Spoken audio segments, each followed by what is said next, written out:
My Govan and Melanine, and well met indeed. I'm Aragorn, head of the modding team behind Divide and Conquer, and welcome back to Divide and Conquer as we continue on as the forces of Angmar. Still need to do those sprites. And I have done, as I like to do, started the episode on the battle map. We are fighting against Chieftain Aragorn of the Dunedain. The army that actually is attacking us, Bornevan, of course, will be based over here. There are some reinforcements who will be coming in from this northern side. And then behind us comes Aragorn with 607 men, or 606, including himself. He's coming in from the back there. We outnumber the force we are up against a little over 2 to 1. But, of course, as has been pointed out to me by viewers and the mod team, who also, I'm pleased to announce, apparently watched some of the videos, I have an army of trash. So the chances of our victory are slim, but we will nevertheless give it all we have. Now, I'm thinking of moving up into this corner here and sort of pushing for this something of a hill. It's the only real hill that we've got. Unless we focus entirely on Aragorn and take this point here. That might be better, but then I don't know where he's especially coming in from. The army that's coming in to meet us over there is small, and mostly Dunedain Rangers. So we'll send the Wargs out to deal with those. And I think we will then position our melee forces at this hill here, which is the best hill we're going to get. So we'll take the more defensive-minded units and pop them all in defensive mode. Get some archers to go behind. The banner of the Witch King. There's more Holt and remnants. Ah, something I did want to test. No, indeed. You cannot see a general's unit card in battle. So, if a general has a special ability, you will never know what it is in the battle. You will only know on the campaign map when you check his traits, where there will be a trait called Special Ability, and that will tell you what it actually does. So, unfortunately, I mean, all of them do a variation on improving your morale or your combat effectiveness or decreasing the enemies of the same. And then lastly, the infighting option. Those are the only real benefits you ever get from special abilities, sadly. Right, I think that's going to have to do it. We're gonna hopefully smash it out. The enemy are bringing in perfect. reinforcements. No, not perfect. There is a unit there, but the bulk of Aragorn's army is over there, meaning the hill has meant essentially nothing.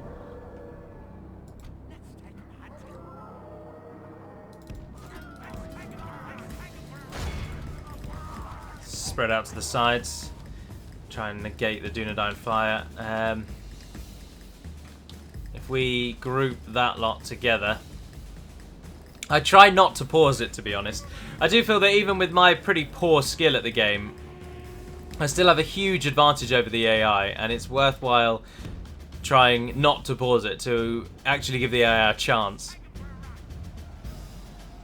You might, at the moment, be noticing different icons next to the Northern Dunedain name and next to my own unit's name, and that's because, of course, when we get to the campaign map, you'll see that the new icons that we have added, that Mats has created, sorry, are now in the game. And I've made sure to put them back into this Angmar episodes as well, so that you'll be able to see them in this campaign. And they are a significant improvement, in my opinion, and I'm very, very thrilled with them.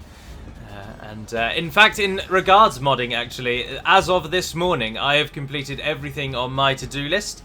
And it might interest you to note that we're hoping to have everything for version 3 into the mod by this coming Monday.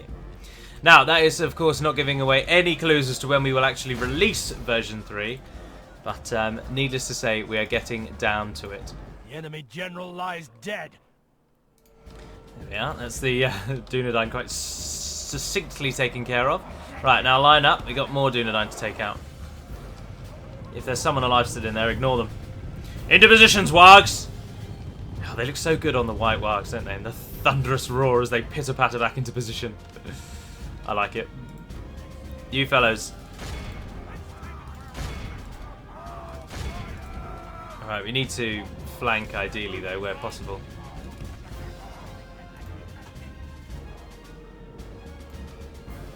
So that's what we will try and do. Dunedain Rangers, of course, are rangers, so they won't take charges directly into them too well. There's some missile cavalry charging into us. Oh, but our army is getting into position. Those are those Dundheim Wardens? Ah, yes, they are. You guys, turn and face. You fellows up there. If we continue like this, we will smash the enemy. Hit those. And then it's just the Wardens, but we can deal with the Wardens with the Savages, I'd hope.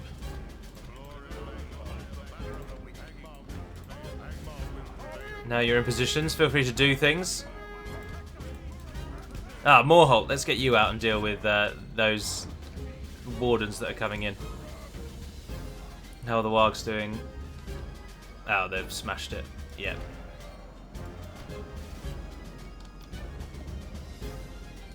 Keep your Wargs under control! The Dunedain Wardens are, of course, spear and shield units, so no real threat or trouble for Moorholt, who is an armor-piercing monster. Charging into the line wonderfully. Oh, those are our units. Ah, of course. I don't know why pikemen walk that slowly when they're in shield. It can't be that difficult to walk with a pike down, surely. Anywho, Aragorn himself is, of course, out on the field, and he has since been dismounted. And he is there. And there he is. The Grey Company. Oh, and with the new Northern Dunedain banner displaying as well there. The battle is very much in our favour. Victory will be ours. The Northern Dunedain were given a new battle banner, and you can see it passing across your screen as we speak. And it's a lot more in keeping with their let's sort of stay hidden and not massively give away where we are, but also have banners so our own army knows where we are. And I think it's good. You there. Charge those. Cardland legions. I do apologise that it says Legio. We cannot change that. But we much prefer... well, certainly I do. The team haven't objected, so I'm assuming they're in agreement. But whilst, yes, Legio is a bit of a break from Lord of the Rings being Latin, it's still... I just think it's the best... It's the only way to display a feature to show where your units have come from. And it also helps to denote nations that have military tradition and aren't just like your standard, like, these are your fishermen and they've taken to fight, or these are the hunters and they've taken to fight as well. They are nations that actually have an armed forces. Men who are paid specifically to be warriors and not just have to be warriors because their lives are on the line.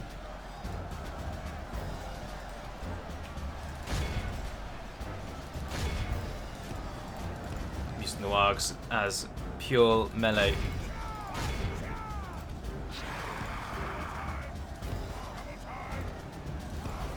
Behold how our cowardly foe runs. It's time to press the attack. There we are. Almost. The Dunedain Wardens are running. Let them run. Move positions. We are definitely going to win this. No matter how good Aragorn is, he is not going to make up for the sheer numbers we still have left.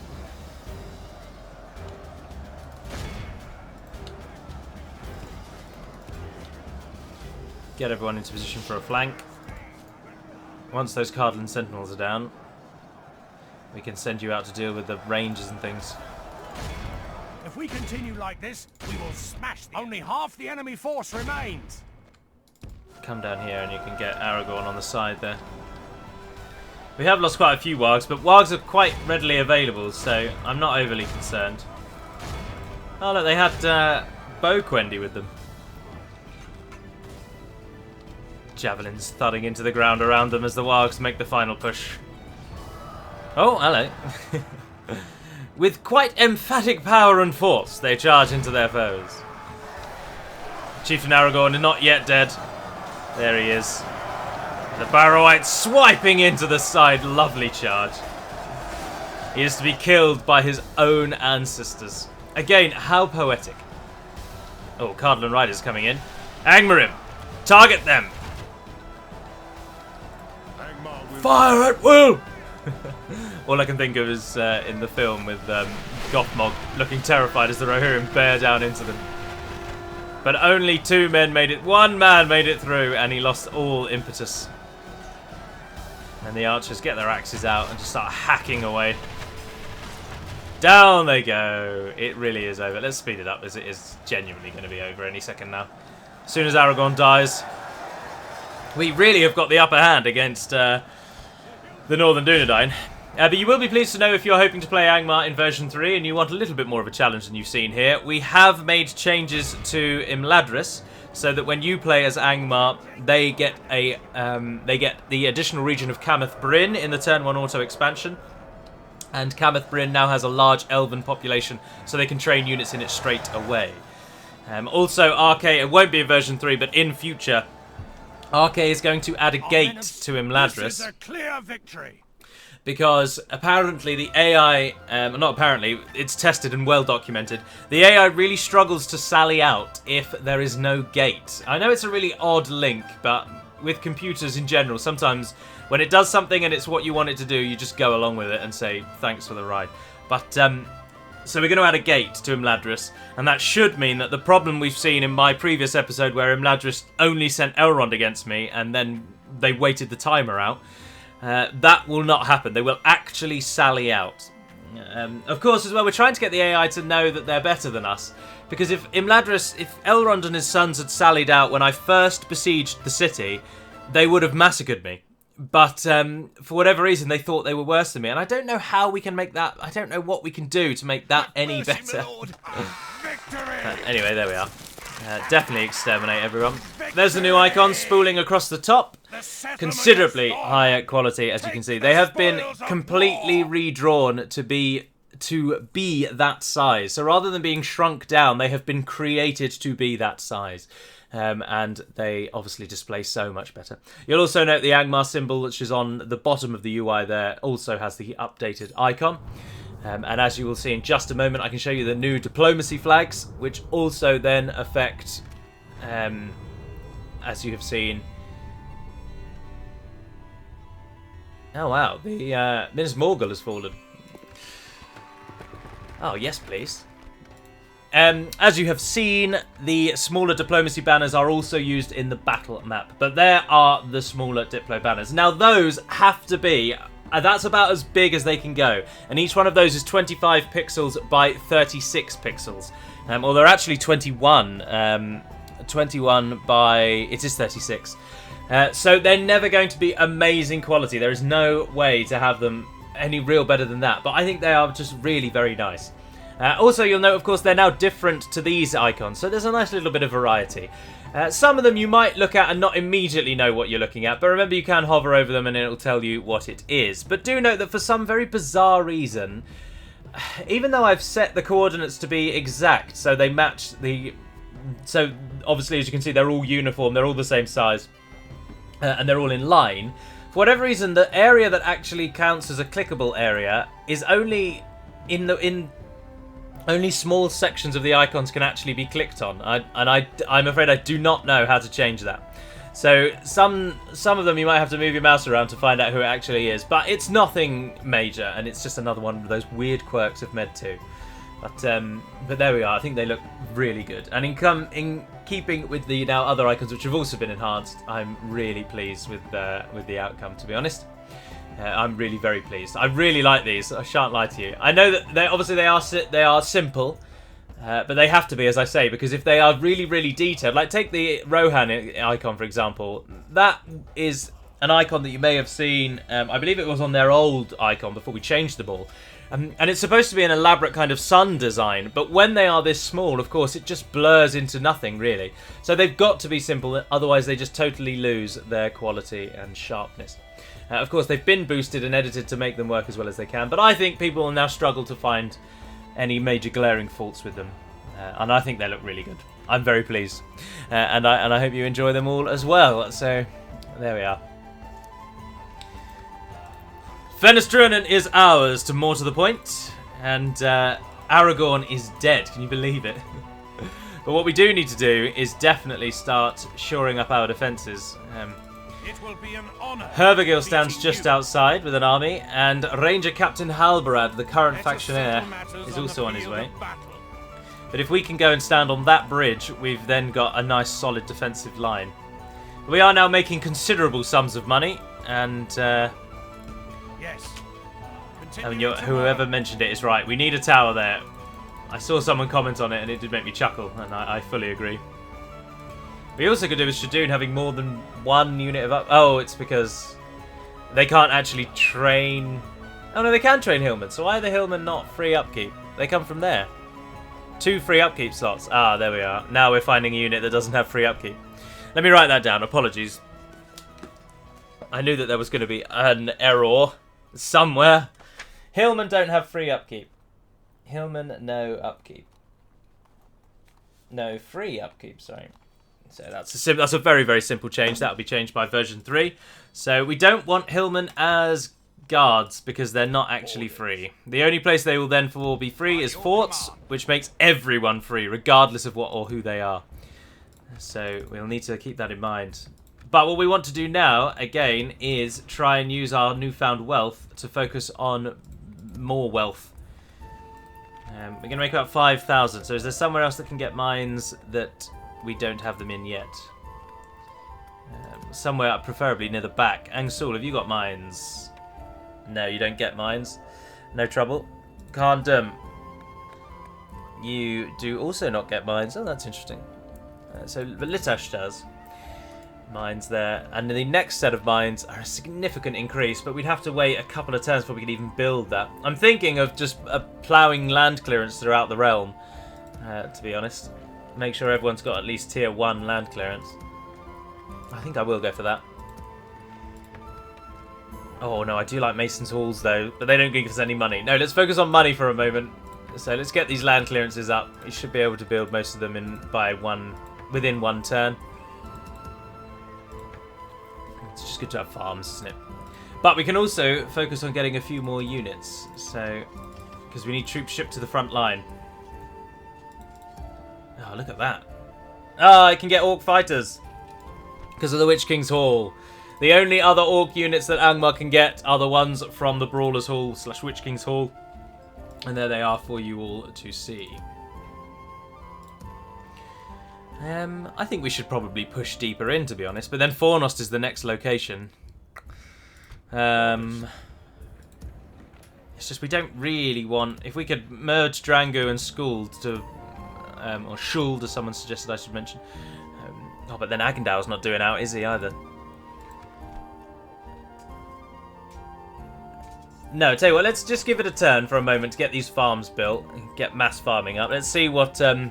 let's try and move on Hervigil. Who should we leave behind? Fanazir gets free upkeep here. That's fascinating. I don't really want to leave a Fanazir though. 75 of them. Does it hate me? Yes, it really, really hates me. Oh, not too bad. It's losing income. How has it got a minus income? Let's get rid of that. We lost the bonus, but... They've got a Master Carpenter's hat already. Well done, Dunedain. I respect you. I don't really want to attack Hervigil. I want Hervigil to attack me. Yes. But I'm not sure that he will. So we'll end the turn. We'll see what they do. See where they move to. And then we'll base it on... We'll then go from there, really. The Misty Mountains giving us some protection. I think, to be honest, the Northern Dunedain might capitulate now. Fenestruinen isn't a big moneymaker, though, so they won't be... that's not going to economically affect them too badly. But to lose Aragorn quite early on is a bit of a blow. And now, of course, their holdings are all between Inuminas and the Weather Hills. And if Dunland are crossing the Gwathlo, or indeed, if by the looks of it, the Misty Mountains are actually crossing the Gwathlo, crossing the Gwathlo.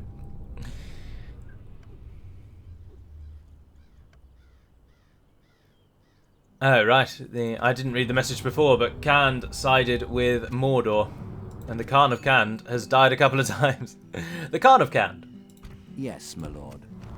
Welcome to the Grey Havens. What is it you wish to discuss? I'll give you map information, and all I ask for in return is some money. I want 2,000, please. What are you saying? So gangster. I'm so G. I'm down with the kids.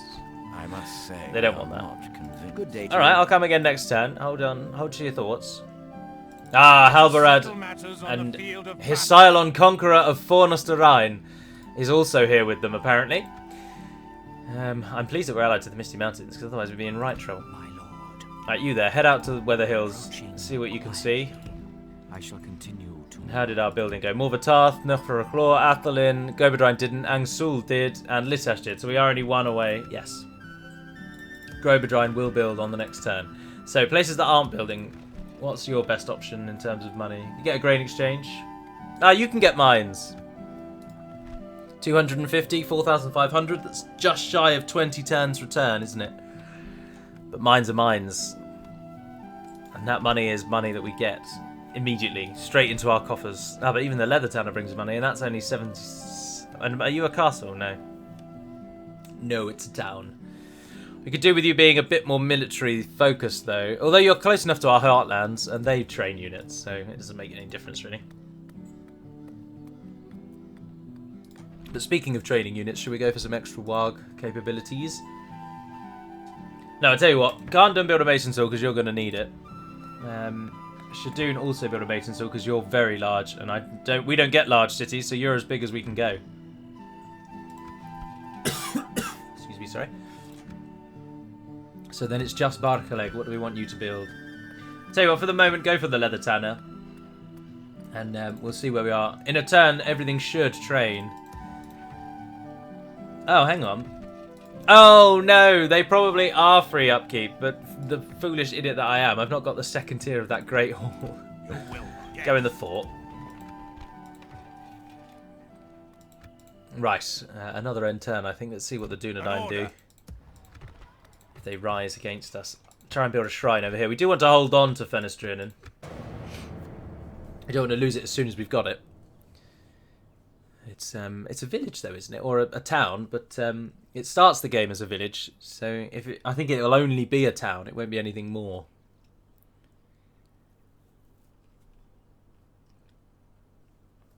I'm surprised the Northern Dunedain haven't thrown a little bit more at us. I mean, we've taken their capital. We border them utterly. We are their only real... Oh, no, I suppose no, because Moria is definitely keeping them busy.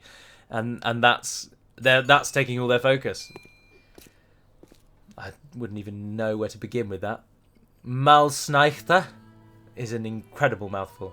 And I've almost certainly said it wrong, but I don't know. I mean, how many people really casually know Old English pronunciation? Few, I would submit. Kandum's building, Shadoon is building, Barkaleg is building, and Fenestrinen is not. Ah, Halbarad buggered off. Yes. My lord. Approaching quietly. Christ, he can go far. Goodness. Approaching quietly. Ostsul it is An then. order. Oh, we can go just Yes. as far. Oh, brilliant. Yes. Afanazir. Give us some Yes. towers. Erecting a watchtower. On As site you wish. all around. Erecting a watchtower. Orders. An Fenis, order. you just stand on that bridge. Imladris is also not building, and it can get one of these two. So we'll go with that one because it gives us more money. So you're going to build on the next turn, hopefully, and so will Gobadrine. And then at the exact moment that all of the others should hopefully be then finishing up. Ah, no, a couple of them built a turn later than expected. That's all right. That's all right. My lord. Hoonvorn, come over and get me that Wish. watchtower I want. Continue Right, once tomorrow. Gobadrine and Fenestrinen are building, we will then change focus and train an army to try and strike at the Dunedain. I'd like to take Fornost early, to be honest, but we can't upgrade Fornost, of course, so when we capture it, it will then be a ruin for the rest of the game. Whereas if we wait... I don't know, I mean, they might have already upgraded it. But certainly if we waited to about the 100th turn, they will have upgraded it. But then hopefully once we've got it, we won't see battle there again. But then, of course, we are Angmar, and the Dwarves of Eredluin and the Realm of Linden are just a stone's throw away from our western border already, and they will be a challenge. But, of course, we want Fornost relatively soonish, for reasons that will become very apparent once we've got it. Orders. Yes. There'll be another tower. Erecting a watchtower. Perfect, now we've got sight range over all of that. Imladris gets the benefit of having pre-built towers. Courtesy of El Monstero's little towery As overhaul. an order. You can make it almost all the way there.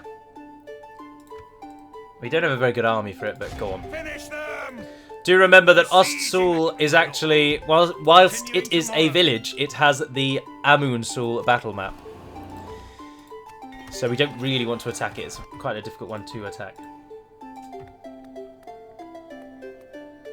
Litash built its... go on, we'll go with another round of anything that makes money. Chuck it in. A leather tanner. Why can't you get a market? Do you have to be a town to get a market? I'm assuming you do. Trade, it's called, isn't it? Marketplace. No, it's called Marketplace. Ah, yes, you do need to be a town. We can get the leather tanners. Gundabad is building, and Fenris-Drunen is building. Perfect. I'm surprised. Oh, we killed everyone. Well, I'm not surprised.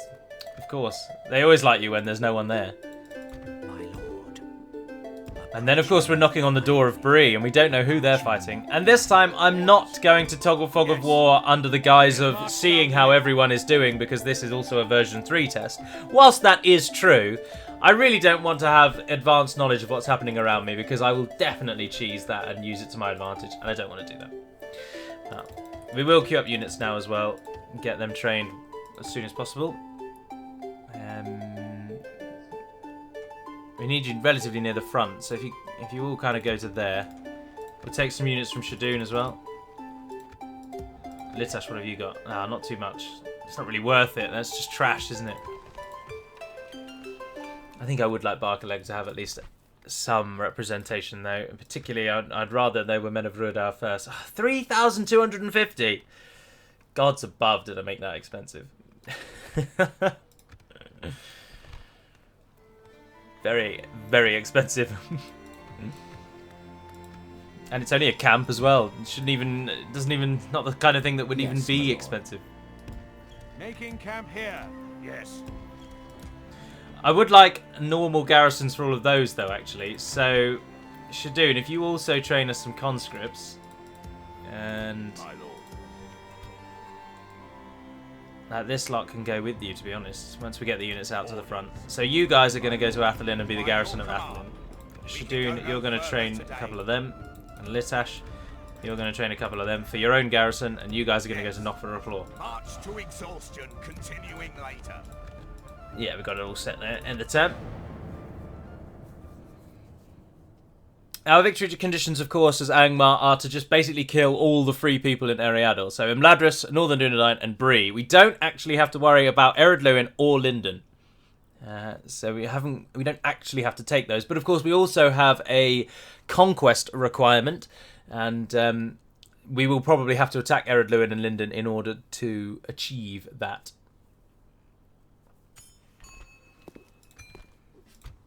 Orders. By your orders, my lord. My lord. It should also state that the new Angmarim roster is much better than the previous Angmarim roster, and so it is actually a little bit easier than maybe it was in the past to play as Angmar now. So do bear that in mind. Yes. March to exhaustion, continuing later. I don't know what they're retraining for. Oh, probably they got a leather tanner. Yeah. I'd like troops to go there as well that are fresh and replenished. Your will, my lord. Ah, but the ones in Shadoon can do that. So the two at the end in the Shadoon army, you're going to go out to Barkaleg and govern there. Angsul's fine, it can train. Oh, Angsul, if you could get me 2 of them to move to Gobadrine. It means we will be losing money shortly, but for a good cause. Orders. For a good cause. By your command. We have not been gone. Oh, the Breelanders are coming over. Breeland, of course, extensively changed in version 3. They're actually a really different faction to play as now. Their army looks totally different to what it did in whatever the one before this was called, 2.2. And indeed, the way they train units now is also massively overhauled. But here we are, the Northern Dunedain. Ranger Captain Halbarad, the respected, and Amhir. Amhir, of course, coming from within the town. We're about 1 for 1 in terms of men, but of course in terms of quality, they massively have us outclassed.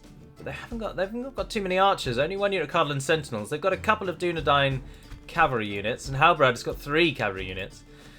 And he's got 2 sets of Dunedain bodyguard, though. They will fire arrows. And Halbarad himself, I believe, has steel bowman, one of the best archers in the game, which we will see when I ever get round to doing the human version of the top 10 archers. I'm almost certain the steel bowmen are number 1. I don't know who that is an image of, I'm afraid. I'm sure there are visual clues upon his person to suggest who it might be, but I don't know. I mean, it could be Aragorn, it could be Baron, anyone really. Just not an elf, I suppose. Wasn't particularly elfine. Right, so they're coming from in front and behind, but we do have a large hill here. And if they're coming from sort of in the middle, and that hill is beautiful. But then we don't get the benefit of the hill for them over there. And they have equal numbers coming from each side. I think we should use the hill, to be honest.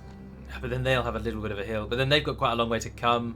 We can kill these as they break in. Or do we just jack all that in and come over to this side and kind of just rush to the top here? So we're not really on a hill, but neither are they. Oh, I don't know. I hate these battles where the terrain is all over the place.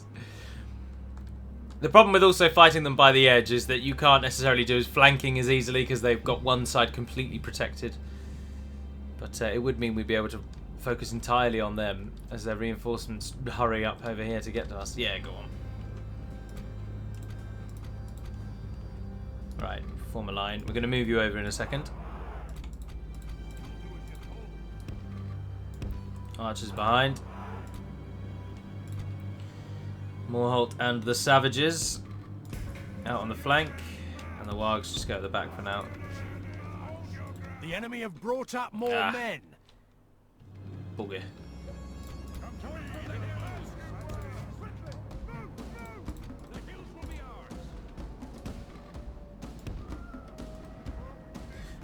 Don't have the Barrowites with you actually, so get you guys to go like that. Barrowites come and fill that gap over there. Archers, if you can already fire, then go for it. Be my guest. Savages and whatnot get onto the edge. Barrowites are moving over there, and Wargs and stuff come over here.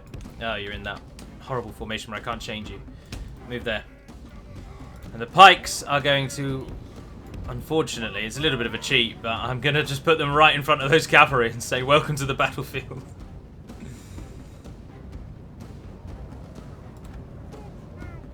Pikes down. Ready yourselves.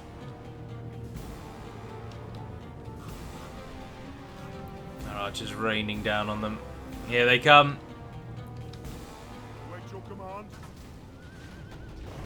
And they are just getting mown down. It's basically cheating. What you're seeing here is essentially cheating. As they get absolutely massacred as they just plow into the meat grinder that is our pikemen. I'm sorry, game, but I need to do well. This time, they have a real chance of beating us. Unlike last time, where it was not really in their favour. Get the strike infantry down the hill. The pikes have won. Come out of that, run into the position. I like pike units so much, and I love the simplicity of the Rudal pikemen. Archers, I trust you're hitting those Cardland sentinels.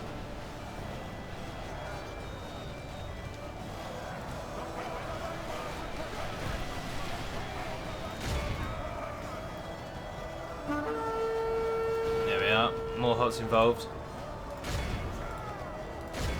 Pikes help assist against them. Pikes help against them. What of the reinforcers? Ah, bugger, they're coming. Ah, bugger, they're literally on top of us. Scouts! Wargs!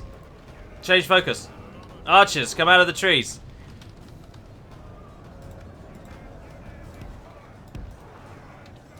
Run over there. Go, go, go, go, go, go. Oh, I completely forgot about you guys. You're just getting annihilated. Shut down those Dunedain bodyguards. Go, go, go, go. Turned against us. We must act and halt this turn of events. How? How are we... Is the tide of battle going so poorly for us?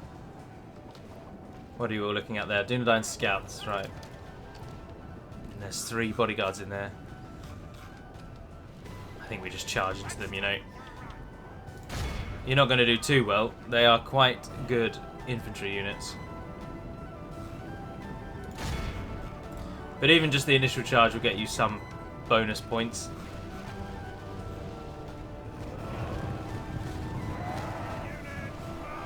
The enemy general lies dead. Oh, no way! To ride to war on a pony. Is that Halbarad gone down already? Oh, Halbarad, yes!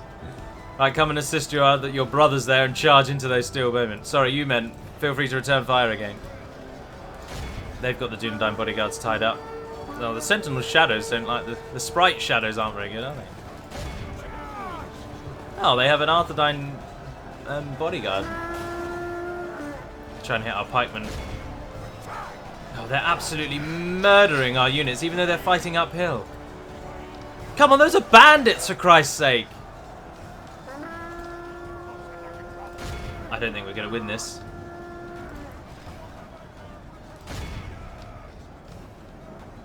It's really going against us now.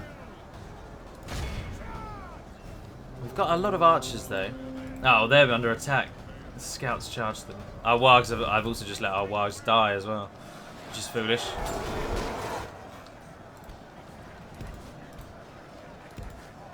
The other ones didn't even, by the look of it, didn't even make it to the... Oh no, yeah they did. They were just slain, utterly destroyed. Wow, those are routing. Try and get you to assist our units down here. Nah, I think this is over. Call it while we can. Get out.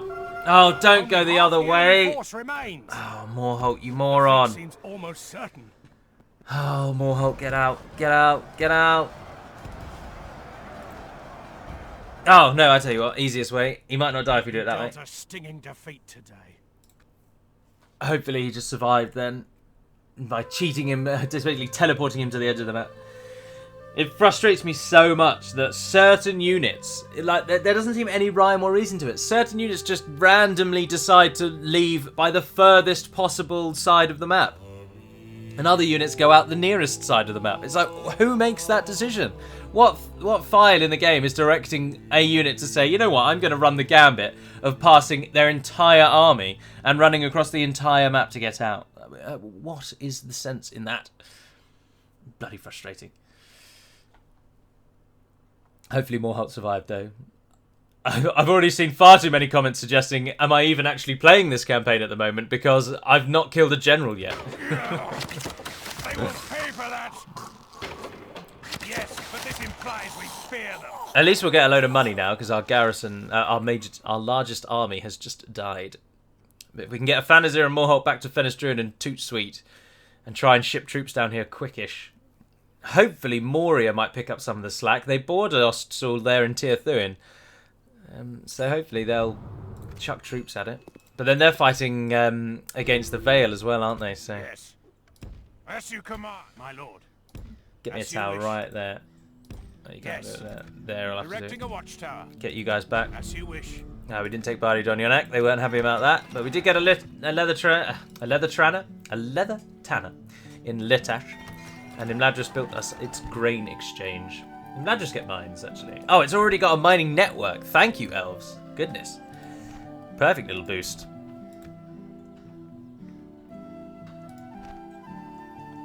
Quite a few unit buildings already, actually, isn't it?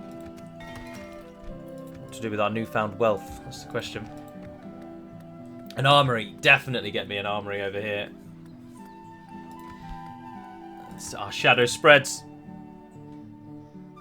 Approached. My lord. Oh, it's Wormtongue. Approaching quietly. Isengard trying to get in on the action up here. My lord. By your command. As you an order. Forming up your will. I know it hates us, but it's only one turn. Camp here. It's not going to rebel in a single turn, is it? Get a Mason's Hall. We'll go for a line of Mason's Halls in preparation for future plans. Everyone gets a Mason Hall. You get a Mason's Hall. Have you got a Mason's Hall? Ah, yes, you've already gone to the next tier. Well done.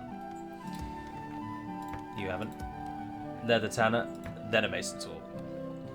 I know they don't give us any money, but they do make things cheaper, and they're not as expensive now as they were before. So at 10% off of everything, and it costs 950. If you build some expensive buildings, it's only really taking about 3 or 4 buildings before it's paid for itself. Orders. Yes. I call that Erecting a worth it. watchtower. Yes, my lord. Yes. No, I'm selling them on the wrong tile. Orders. An You're supposed to order, go to that one. my lord. As you wish. By your orders. There we are. Pull those guys back in. Your will, my lord. Build a little Yes, army here. my lord. Oh, I'll tell you what, Hoonvorn, actually, if you Yes, take my this sort of merged army that we've got, Yes. Your will, so we'll take all of those and take... Is that Captain... Oh, I thought it said further. Norris. Orders. Take Norris with you, and you might as well take them as well. And then everything else that's training will stay here in the north, and Hoonvorn will guide those units down to Fenestrin. Or why not? We might as well just go for Ostsul, come in from the north. But then that's what the point of we're building the army for, isn't it? We don't really have enough money for 2 armies. Leaving the army. Did we lose Splitting anywhere? the No. troops. If they rebel, it kicks off them. This is going to be the final turn, by the way, so we'll do turn management once this ticks through, and then this will be the last one. And I shall then be free. My Saturday will be clear to do whatever I fancy, which is going to be playing Skyrim all day and enjoying a dinner later on. I'm very pleased with the modding I did this morning. I've been at it for hours, and we've all worked very hard towards version 3, and I'm really looking forward to releasing it. Your will, my lord. Seeing how what everyone thinks of it. Orders, Your order. my lord. Civil Disorder, Athlin and Knockeraklaw, no surprises there. But once the garrisons are installed, they will stop rioting. Enedwaith and Linden are at war. Khazad-dûm and Moria are now at war. Enedwaith and Linden are at war. That is a rare diplomatic move nowadays.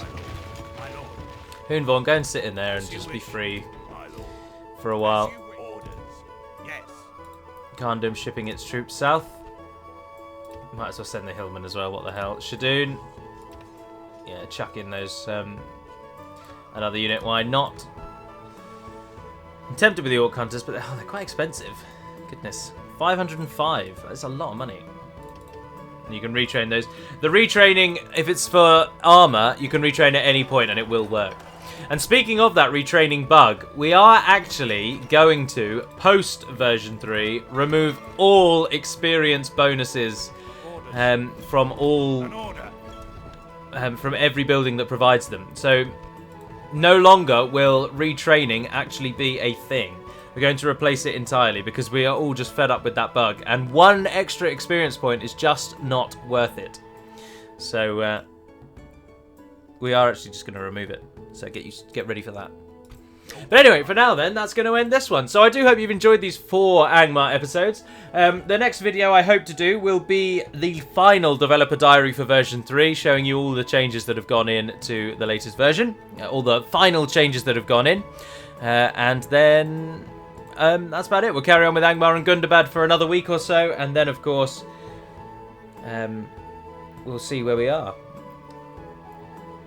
But until we speak again, dear friends, Novaya and Melanine, and farewell.